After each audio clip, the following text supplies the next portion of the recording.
لیکن وہی بات ہے کہ ہمارا ایٹیچیوڈ یہ ہے کہ انا للہ و انا الیہ راجعون، اللہم اجرنی فی مصیبتی و اخلف لی خیرا منہا، یہ ایٹیچیوڈ ہمارا ہونا چاہیے. ادروائز تو آپ کڑ کڑ کے مر جائیں گے.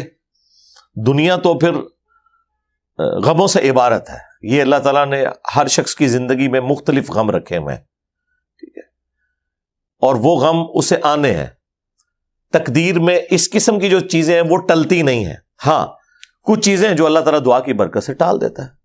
بخاری مسلم میں حدیث ہے کہ جو شخص یہ چاہتا ہے کہ اس کی عمر دراز کر دی جائے اور اس کے رزق میں اضافہ کر دیا جائے. اب یہ دو بڑی چیزیں ہیں.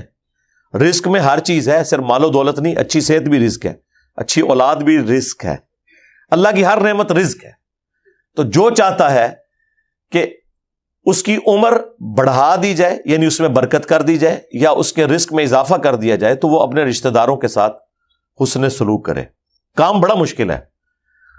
تعویذ دھاگے تو لوگ رشتہ داروں پہ کرواتے ہیں، حسن سلوک نہیں کرتے، باہر کے لوگوں کے ساتھ کرتے ہیں، کیونکہ جیلسی فیکٹر ہوتے ہی رشتہ داروں میں.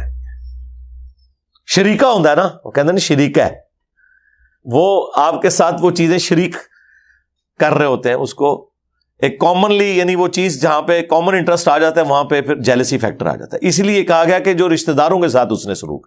اور ظاہر ہے کہ رشتہ داروں کے ساتھ حسن سلوک کا مطلب یہ تو نہیں ہے کہ صرف دو میٹھے بول ہی بولنے ہیں.